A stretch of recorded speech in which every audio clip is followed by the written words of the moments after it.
Blobcast. Free the period. My name is Sian and I started my period when I was 13 years old. My name is Beth and I started my period at 11. My name is Karen and I started my period when I was 12. My name is Lena and I started my period when I was 11. My name is Jo and I started my period when I was 13 years old. Hello and welcome to the Blobcast. Here at the Blobcast, we want to free the period. What does that mean? It means periods shouldn't cost us money. How do we even begin to achieve this? We think open conversations about periods are the start. Shame and stigma around bleeding and menstruation has ruled for too long. My name is Casey Robinson. I'm a period educator, and that means I go into schools and workplaces to talk about all things periods. I'm also a diversity and inclusion educator. In this limited series of the Blobcast, we'll be talking to some of my favourite activists, commentators and charities that work in this area. The one thing we all share is a passion for periods, a passion for open conversations. Many of you will have heard the term period poverty. We're not going to use that phrase here because research shows that people in that situation feel uncomfortable with it. We're going to use the phrase period equality, which is more than affordability. It's about awareness, understanding, and again, back to those open conversations.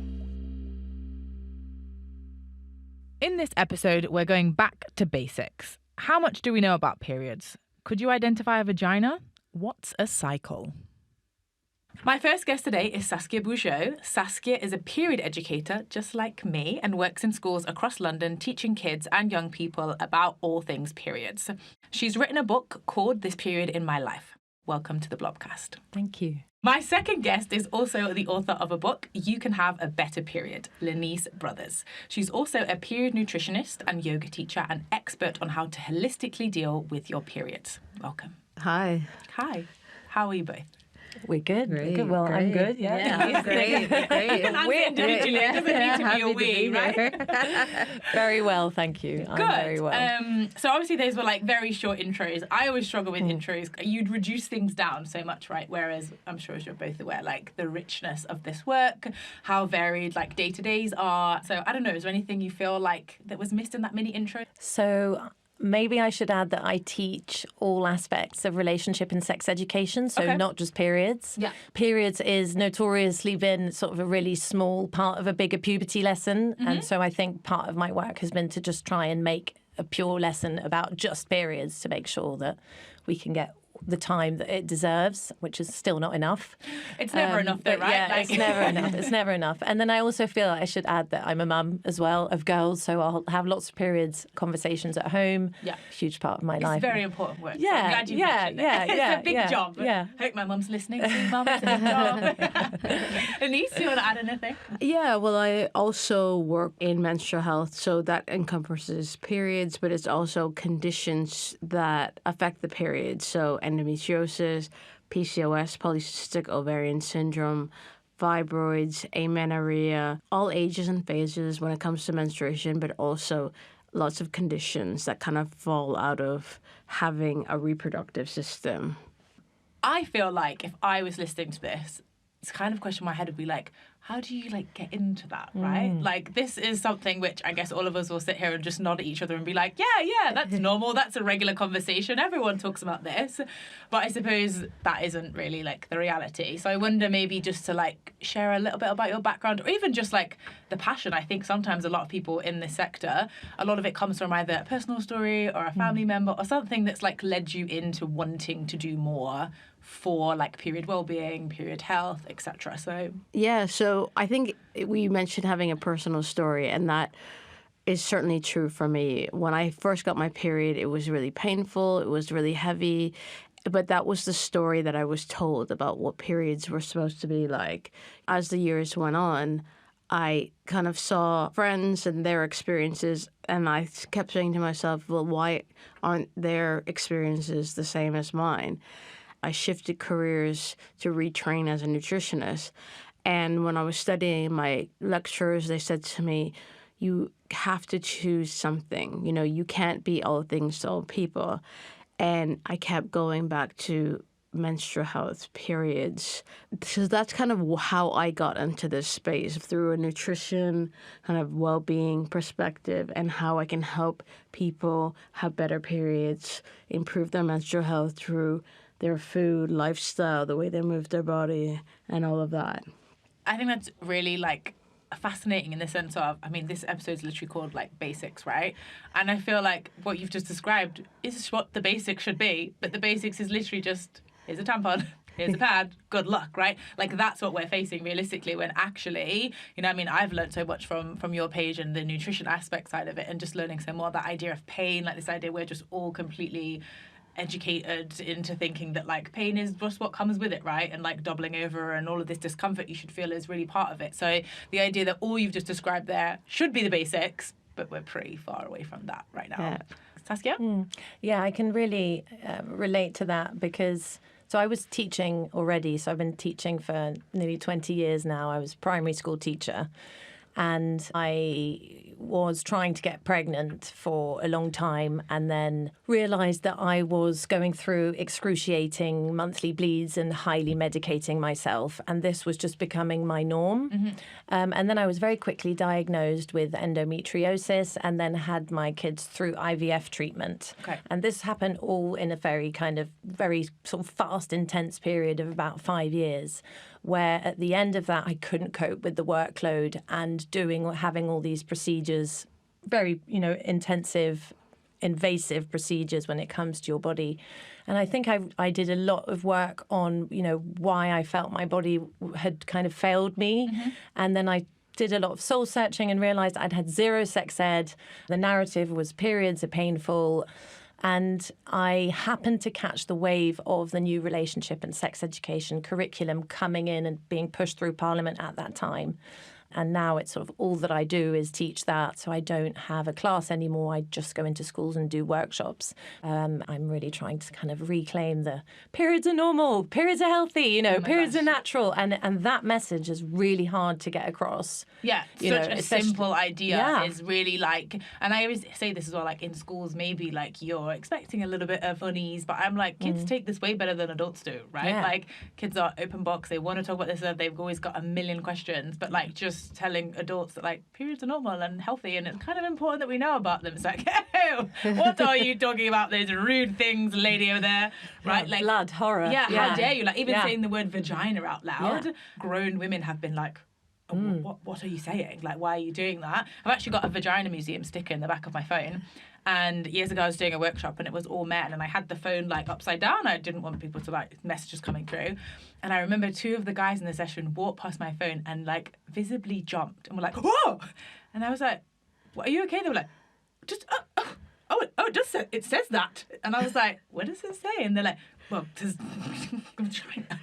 I was like, these men were like over the age of 50, right? And regardless of like sexual orientation, anything like that, but like just seeing the word physically moved their bodies. And I just remember this being like bowled over about the fact that like, what does that even mean that we can't even say it out loud? So again, like this idea of going back to basics, how are we going to open up that conversation? And I think that feels definitely in terms of for adults, right? Like how do they become interested or like have that element of care? And so what I was going to do is kind of go over some facts with you, and we can start to think about, okay, why are we having to do the basics? Why do we need to talk about the basics? This is from a YouGov study. 59% of men and nearly half of women, 45%, could not identify where the vagina was on a diagram. Does that ring any bells? And like Saskia's nodding at me, so. Yeah. So that feels like quite a high statistic for me. I was expecting almost lower. Yeah. But yeah, definitely I know a sexual health advisor who meets adult grown women who still refer to their front bottom or down there or down below, and they can't be specific about their body part. And, if we can't say vulva, vagina, lips, clitoris, how are we going to talk about blood and pregnancy and then fertility and then infertility? And so it's just the layers get added on to each other, and it just gets really hard kind of to crack those layers. Yeah, for sure. And I suppose for some people, like that statistic of like 59% of men, I'm sure we'd all do an eye roll and be like, oh, typical, you know, right? But I think, which again, it shouldn't be like that. That shouldn't be the statistics. But also it's pretty high for women. And I think that sometimes as well, there's this idea, I suppose, I don't really know where this idea is from, but like there's this idea that because it's happening to you, you therefore understand and know about it and can articulate it and are educated on it. But in fact, the reality is that even as young girls, as women, you know, as even anyone with a period and with a vagina is never really educated about any of that. And so even if it's something that happens to you every give or take month, you're still a bit clueless, right? And just kind of like rolling with the punches. I do find that a bit stunning, though, that the female side of that stat, because as you say, it is happening every kind of menstrual month. So to not have a vocabulary about what's happening to you, that kind of speaks to a lack of kind of basic literacy about your body. And that's very troubling to me. Yeah. Right? I think also in schools, you know, what we're trying to do now is just be very transparent about the language that we're using, but we still have to prepare for the use of that language. So, you know, I'm here today, I am going to be very clear about terminology, so I will be using the words vagina, vulva, anus, testicle, whatever it might be. And you can see there's still a flinch, you know, in the eyes of these children and young people and teenagers, even more of a reaction. But I think it's just so important to get that clarity out there. I think with teachers, they've got to be clear about words that are being used. I think it's tricky in the home because obviously parents are carrying generational language. So we're just trying to tell kids that, you know, what would the doctor say? You know, head, shoulders, knees, toes, vulva, anus, testicles, you know. Right, exactly. Yeah, As we're the just song talking goes. about basic body parts, but somehow like these are dirty words and naughty words and you've done something, and there's almost like an element of shame that comes up in your own body just by saying the word out loud, and it's like just to show how deeply entrenched it is. So I guess when we look at statistics like this, I mean, the next one is 46% of women did not know that vagina is self-cleaning and you shouldn't wash the inside of your vagina. And so even thinking like now, like the idea of having an open conversation about washing your vagina, washing your vulva, right? Like saying those words out loud feels like this. I feel like it's sexualized as well, and that's why it gets so dismissed or why people feel so uncomfortable.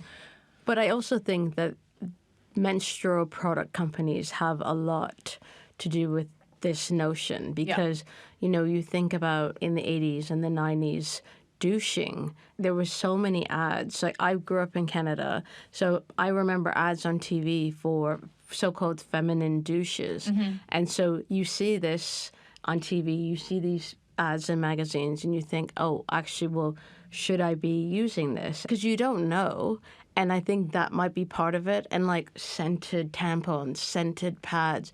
Oh, it's not supposed to smell like that, you know. Right. So I think that might be part of it. This kind of false education that's come from tampon and other menstrual product companies. Yeah, for sure. This idea that like, well, I guess it links to that idea that it's so wrapped in shame, right? The idea that we need to cover it up to the extent of actually covering up its natural, healthy smell, how it physically looks, you know, all of those things, and how like damaging that is. And you know, we were talking about this before about using tampons to, some people are using tampons to absorb their discharge because they're so ashamed and embarrassed about having discharge. Like, what does that mean to actually, I don't ever recall a conversation about discharge, right? Or even when you even see it mentioned today, do you see those specific pictures that help young people and everybody actually know what it looks like, what it is when it's healthy? And, you know, I remember the first time I learned that it looks different from different parts of your cycle. And I was like, are you serious? Like, my body is so clever.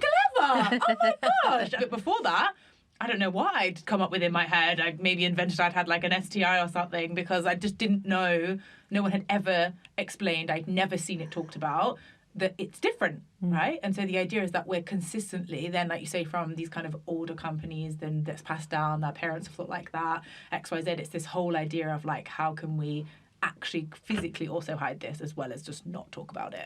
But even like you're talking about cervical fluid and the changes throughout the menstrual cycle, I remembered for such a long time, I thought that something was wrong with me. And I kept thinking, oh, I have an STI because, you know, I would have all of these pairs of underwear that were stained. And, oh, should I be using a pad? I'm not normal. And then I got into this space and I was researching and, oh, actually, this is normal. You know, that the acidity that actually is staining underwear is a sign of a healthy vagina and a vulva. Right. You know, it's just so confusing for young people because we want to normalize it, but at the same time, we don't want anyone knowing. Yeah. So you're a bit caught in between a rock and a hard place. Right, yeah. And then on top of that, these products exist. So why are they there if we're not going to use them? And so these brand names will get thrown at us during lessons, but what about this one and what about this one?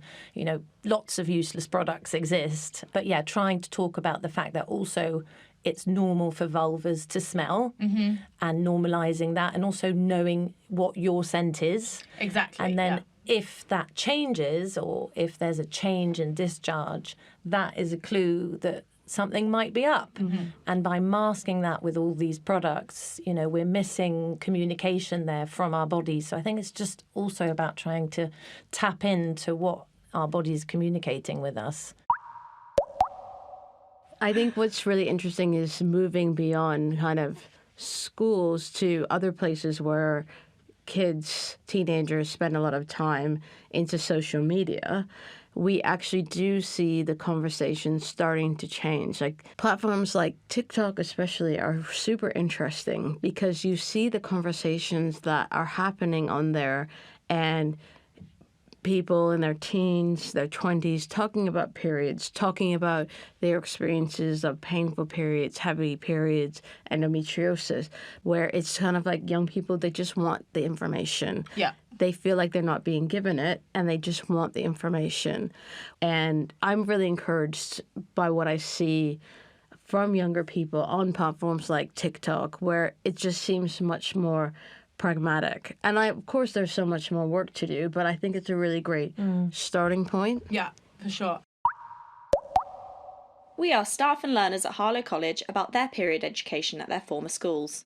No one had told me anything. Absolutely nothing. Hand on heart, I remember it to this day. I went to the toilet and I thought, oh my goodness, I've eaten too much beetroot. Because I had no idea at that point that's what was happening to me. Absolutely terrified. So my girls knew very early on what was going to be happening to them and something to look forward to. I remember when I started at my dad's, and I was so scared of telling my dad because obviously the stigma is that not every man knows exactly what everything is. But I did tell my dad, and he was so supportive. He went and got me period products, and it was absolutely fine, and it was that lift off my chest. But it was just the fact of telling him in the first place, because obviously being that young, and they don't really teach you it in primary school, and a lot of people start in primary school. Like I know a lot of people that started at like 10, and they didn't know what it was. And I think they need to start teaching people younger than what they are. I didn't learn anything about periods until like year 9, and by then, I'd been bleeding for 3 years. I had to do research myself to understand things about it. I had a friend and she told me that she tried tampons and it didn't work when she was a virgin and she lost her virginity. She was like, oh, I can use them now. And I was like, oh, okay, so maybe like, when I lose my virginity, I'll do it that way. And then I tried it and I was like, well, this still isn't working, so clearly something's not going on. So I Googled it and it was like, that's not true. And I was like, what? Yeah, like when my mum brought up to my dad that I was going to start using tampons, I don't know why they were having the conversation. My dad just goes, why are they doing that? They've not had sex yet. And I'm just like, oh, you're so uneducated for a man who worked in childcare for 11 years. I think it is to do with education, especially in primary school. I know we had our first kind of sex education talk in year 6, and that was mainly focused on periods and puberty. But I remember being separated into girls and boys. And again, I don't think that's a correct way of going around it, because I believe everyone should learn about every person's puberty and things that go on, because there's men and women and whoever in your life, especially for transgender people, non-binary people in that situation as well, like people who will eventually, or maybe already have, figured themselves out in that way. That must be like quite a horrible situation to be forced into something that you're not. but I do believe it's very education based because, I mean, I don't know much about boys' puberty and what males typically go through because I was separated, and that was my education experience, and that's my opportunity to educate myself on what people do, but not everyone's going to do that. But that ties into, like, you know, sexuality as well. Like, when we had eventually those kind of talks in school as well, like, I'm gay and I wouldn't know my way around a woman, but we were taught very much about heterosexual relationships. And I think it's an open conversation about anything to do with that. People who maybe experience more pain, less pain, like you were saying, everyone is different. Also, the other issue that's worth mentioning is that teachers haven't all been trained in how to talk about periods. So they're carrying their own experiences and or lack of experience into a very personal space. And, you know, it was like, I wouldn't be expected to teach maths. You know, I'm not trained to teach maths. And here's a calculator. Exactly. You know, and then the PE teacher who's been trained to teach hockey is coming in and being expected to teach about periods or, you know, body image or eating disorders or whatever it might be. And he's following from a book. And so I think that there's definitely an impact in terms of how beneficial is it to get uncomfortable teachers teaching something that we're supposed to be really assertive about. And actually, I think some studies have done some work on this, and it's actually more detrimental to have bad sex ed than no sex ed at all. So there's a gaping hole for period positive people in schools, which is why I think, you know, heads of schools need to just tap in on people who are, again, passionate about it. It's not for everyone because that's not what we signed up for, but it tends to be the subject that kind of gets dispatched or thinly spread across an already very busy timetable, which is where externals like you and me have value, but it can't replace you know, a consistent, robust curriculum. It can't. But I also think that it's important to separate conversations about periods from sex because they obviously are connected, but they're not always connected. And I think that's where parents need to be much more involved and be able to talk much more frankly to their children about what's going on with their bodies and stop using euphemisms like, you know, willy and, you know, all of that, and just be really honest with their children because if they're not learning it at home, they're relying on schools for this really important conversation, or they're relying on the internet. And you just don't know what your kid is going to be learning. And that, frankly, scares me. The Blobcast. Free the period. We also asked what they thought about menstrual education for those who don't have periods. So I had a friend in secondary school who was a guy, and he knew I was on my period, so I'd gone to the toilet, and I came back, and he was like, so how did you pee? And I was like, what do you mean? And he was like, well, how did you, like, take the pad off? And I was like, well, I don't understand what you're asking me. And he was like, well, you know, like, it sticks, don't it? And I was like, to my underwear, yes. And he was like, no, it sticks to your, like, to you. Yeah. And I was like...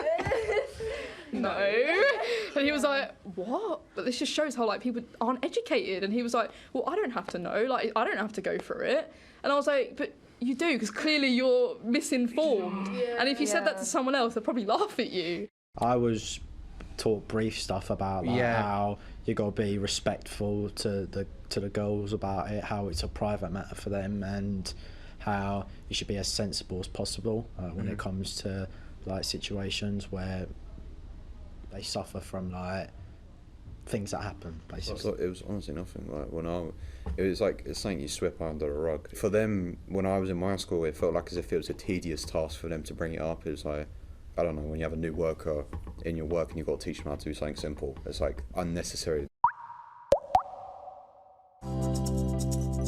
We are sponsored by PHS. PHS supplies schools with period products which are free for any and all learners who need them, whenever they need them. No questions asked. Le-Nise, I want to talk to you about periods and nutrition and, like, just knowing about good stuff going in your body. And I want to frame this also because I feel like when we talk about difficulties with periods, people always sort of blame, like, usually like body size, right? Like if you're in a bigger body somehow, that's the reason why you have all these awful periods. I would argue that it's something that I've probably never been taught about. Probably the majority of what I know is from your Instagram. And just really looking at that and what does it mean? Because I think when we talk about periods, we don't really talk about food or nutrition besides the get a bar of chocolate to get rid of the period pains, right? So that is something that I feel like is one of the most normalised things. So besides like having a bubble bath and a bar of chocolate, hot water bottle. But like, what would you want to share and help people understand more around periods and nutrition? Well, firstly, that there is a lot that you can do to have a better period. That just because you have a bad period now, whether it's really painful or it's really heavy, or on the flip side, if it's really light. Because, you know, some people might be listening to this and think, oh, well, I have a light period. I have a 2-day period. That's fine. But actually, it's not fine because that could be an indication of hormonal issues, so not making enough estrogen. So the idea is that what you put into your body every day from a nutrition perspective can make a massive impact on the quality and the quantity of your period and your overall menstrual cycle.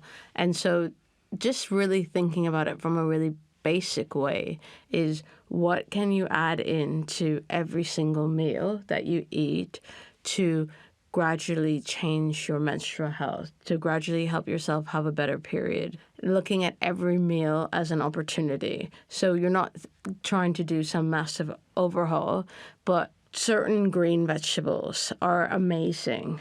There's a family of vegetables called cruciferous vegetables.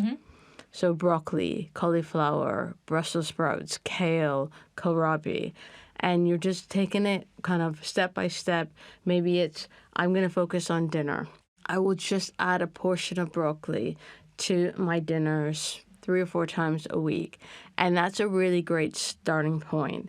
And then from there, you just keep building, because it can feel very overwhelming. You know, once every menstrual month, you have this really painful period, and then it goes, and then you feel like you're back at square one when the next period comes around. It's really painful. But if you just take this in a really gradual way, it can make a massive difference to your menstrual health. I think we're so used to having a problem with period and medicalising and medicating. And we're coming away from that generation now. And I think the first default setting when it comes to period pain has got to be food for medication on every level, rather than immediately going to a painkiller. I think that should be in schools. What can we package? Yeah, how can we? hold your book up to the camera. Hold it. It's true. Sorry, I just had to say, yeah, I feel cross that we haven't been told that. But, you know, that is nourishing your cycle. It's seems like such a basic thing to know. It's a difficult conversation to open up, because how do you talk to young people? How do you talk to people in general about nutrition when we are dealing with situations where people aren't even able to afford the basic things in their lives? And then someone starts saying, you know, add broccoli to this and kale to that. And then it's like, well, now this is about money. And the conversation just derails so many times, which is obviously, again, is not to kind of push that aside, but it is to say, okay, well, but how can I still have the knowledge though? So that if the opportunity sort of arises where I am able to make some of those changes, even gradually, I could do it. And that's sort of how I've always felt and kind of see it happening, is that we don't have the conversation about nutrition because it's race, because it's class, because it's an illusion of fat phobia and sexism, right? That it just gets left out. But I think just also remembering that the basics can really make a difference. And that's where people get really overwhelmed with any conversation about nutrition, because there's so many mixed messages. Low carb this, high protein, keto, you know, it has to be about what works in your body. And ultimately what I see is that most people aren't even doing the basics for a number of different reasons, some of which you just mentioned, but just going back to the basics in a way that isn't overwhelming fits into your life. The Blobcast, talking all things period. This wouldn't be a basics episode if we didn't talk about the menstrual cycle in and of itself. And of course, the key thing that obviously you have to communicate to young people is it isn't just the days that you bleed. You actually have a menstrual cycle which covers sort of full month, as we term it. And so can you tell me a little bit and tell our listeners a little bit about what that should look like and how that works?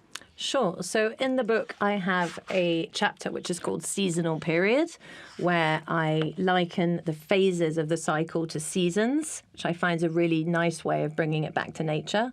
So phase 1 is menstruation phase, is when the blood is leaving the body through the vagina, and that's phase 1. And sometimes young people think that that's phase 4 because it's the last thing that's happening, but actually it's the first phase, menstruation phase.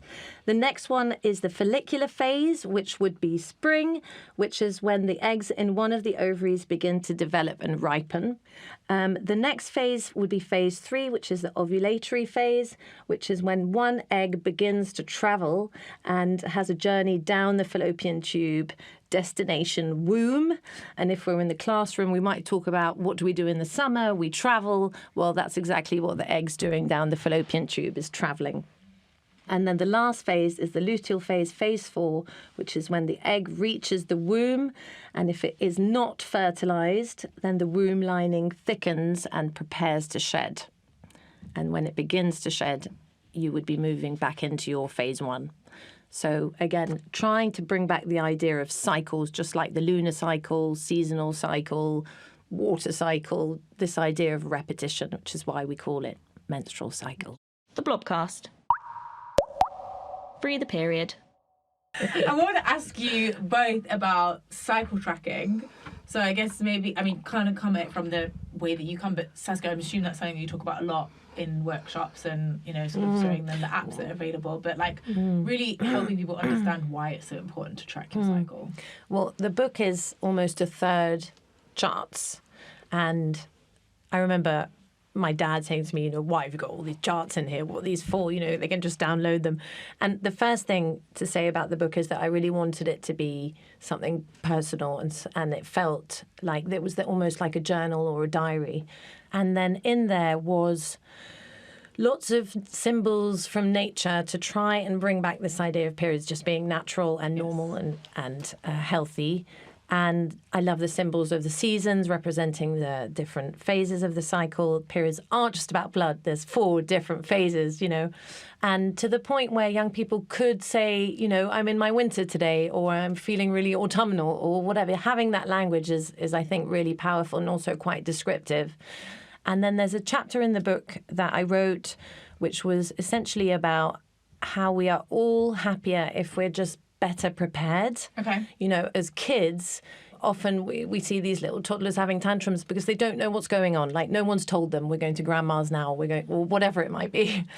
And I think if you know what's coming and you've got a massive rush of estrogen coming your way when you've got your swimming gala next week, you can plan for that and you can prepare and you can also expect to feel a certain way. And it takes the mystery out of it, and it means that we are happier, better prepared, and we can also blame the hormones rather than blaming ourselves and demonizing this idea that, she's on, so she's moody, which is a lot of what I see in schools, is this weaponization of periods, not just by boys, also by girls. Yes, I agree. So I think the cycle tracking for me was just about really knowing where you're at in your cycle. But obviously within the first 2 years, young people are dealing with very regular periods as well. So trying to embrace the fact that you're not going to know, so be prepared anyway, have it in your bag.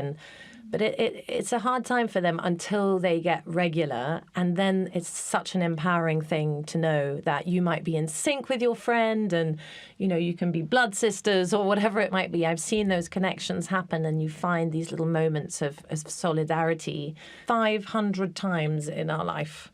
It's a lot of times. It's a lot of times. It's like, why can't we talk about this? If it's going to happen so much, we should be able to have these conversations, which is, there's a lot of stats around, how many people are menstruating at this moment. Well, at least 200 million.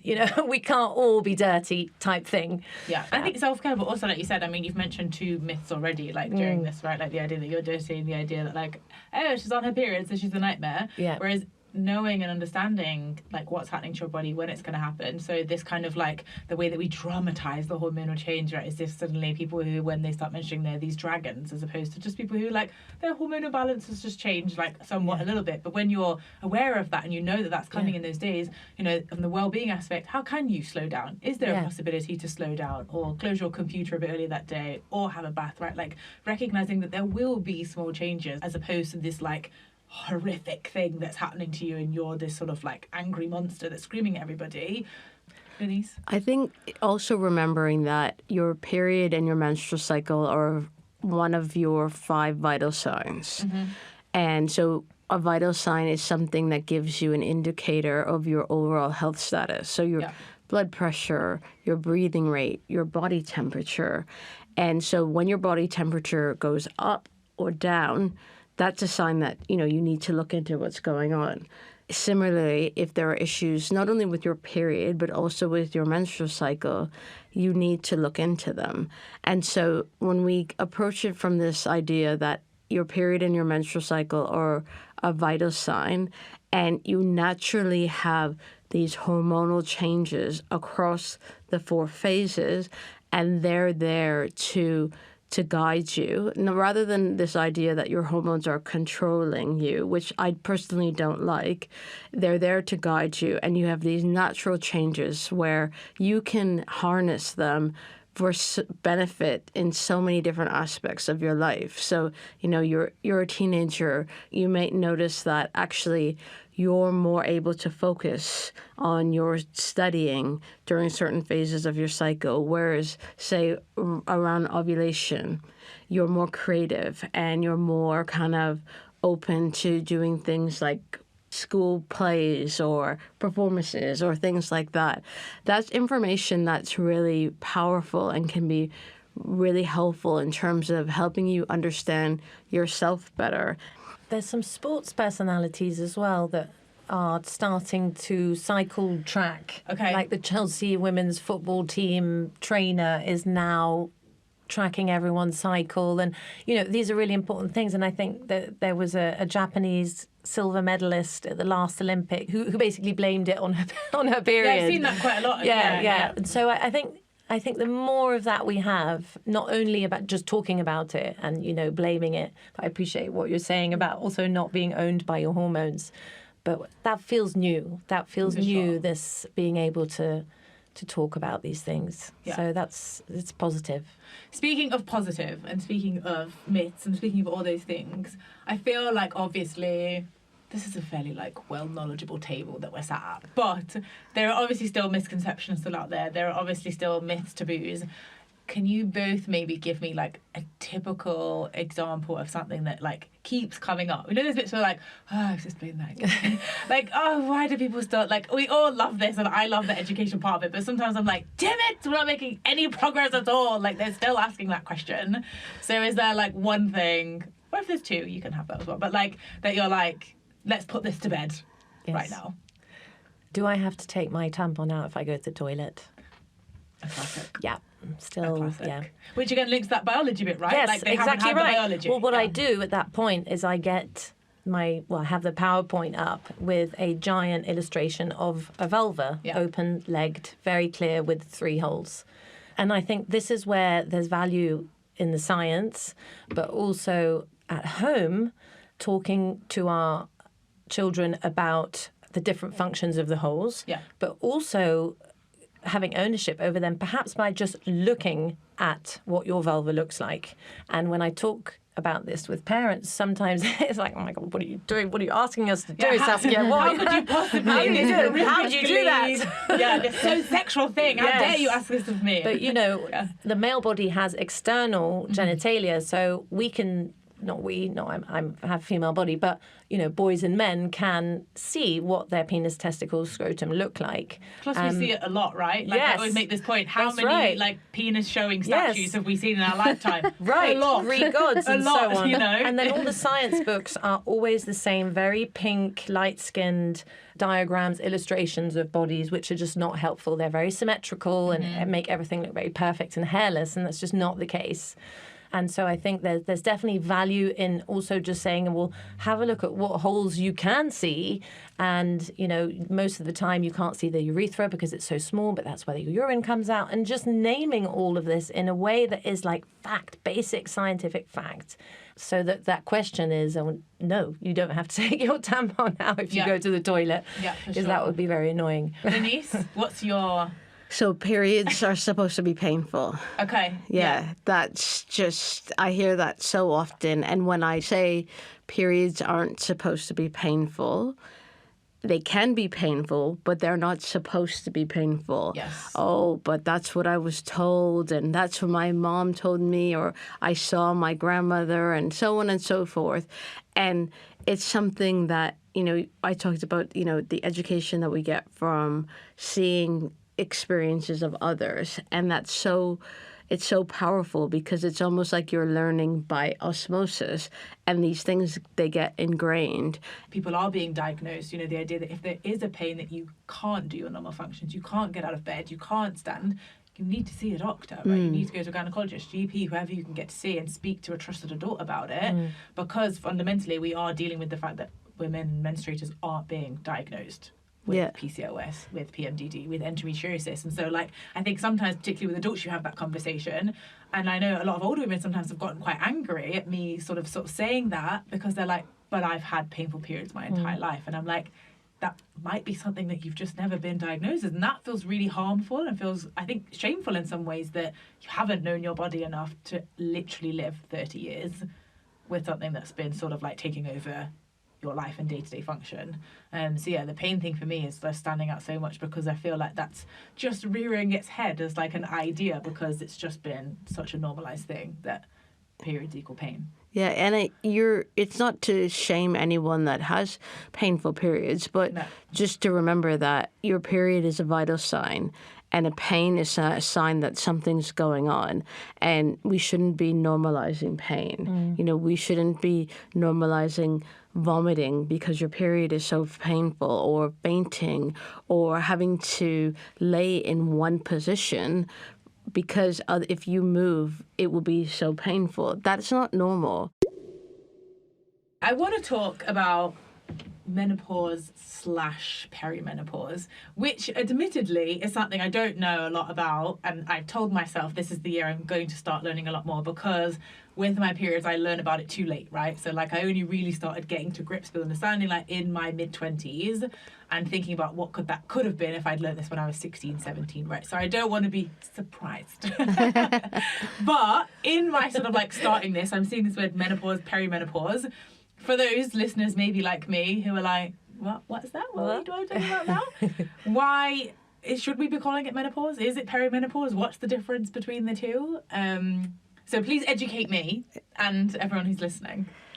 Yeah, so perimenopause is very different to menopause. So menopause is one day. You haven't had your period for 12 months. It's typically anywhere between the late 40s, your late 40s, and early to mid 50s. It can really vary. Perimenopause can start as early as your late 30s. And there are actually 4 phases of perimenopause. It's very, very gradual. And there are a lot of symptoms associated with perimenopause.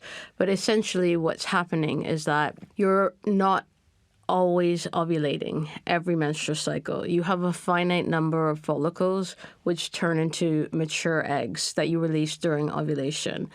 And you have a finite number of, and that eventually you stop making as many mature eggs. And so with that comes a lack of progesterone, which is that kind of calming hormone that we make when we release when we ovulate. And so that can lead to symptoms that a lot of us associate with menopause, but are actually perimenopausal symptoms. So things like hot flashes, night sweats, and then alongside that, you have the effect that this has on estrogen, because you think estrogen and progesterone, you think of them kind of like they're a pair. One affects the other, and they balance each other. But suddenly you use this balancing effect of progesterone, and that leads to this state that we associate with menopause, but it's actually perimenopause. And perimenopause, we go through these 4 phases, and eventually we stop having periods. Yeah. And then what happens after that one day with the menopause is postmenopause. But we call that menopause because that's just a kind of cultural definition. But if the kind of medical, biological definition is postmenopause, it's an interesting conversation because even saying this, and I've had this conversation in workshops before, and people just give me these blank looks because it's... Like the one I'm giving you right now. Yeah. Like, can you repeat that? Yeah. You're going to have to rewind that part and go again. Because I'm just going through the menopause. But menopause is just one day. Just one day. Fascinating. Just one day. Okay. Thank you both so much for your time today. Thank you so much for being here. This was the basics episode, which I feel like the basics are so basic we probably would have talked for 5 minutes if we only stayed at the basics considering where they are now. But we've established that the basics really should look like this, and this is as much as we would love to know, and we wish us that this could be the bare minimum. So hopefully with all the amazing information that you've both shared, that will help people with these initial sort of conversations in talking about periods. Once again, thank you both for your time, and see you soon. The Blobcast. Free the period. My name's Le-Nise Brothers, and my period started at 13. My name's Saskia Boujo, and my period started at 14. Thank you for listening to the Blobcast, where open conversations are our thing. Now, we want you to do the same in everyday life. Tell people that you're on your period. Talk about your bleeding, and don't hide your period products. The more you talk, the more shame and stigma can be broken down. And the more that happens, the more we can free the period. We are sponsored by PHS. PHS supplies schools with period products which are free for any and all learners who need them, whenever they need them. No questions asked. If you're a teacher or a student listening to this, you can find downloadable resources on the PHS website. The link is in our episode description. Don't forget to follow us on our social channels. Just search for the Blobcast.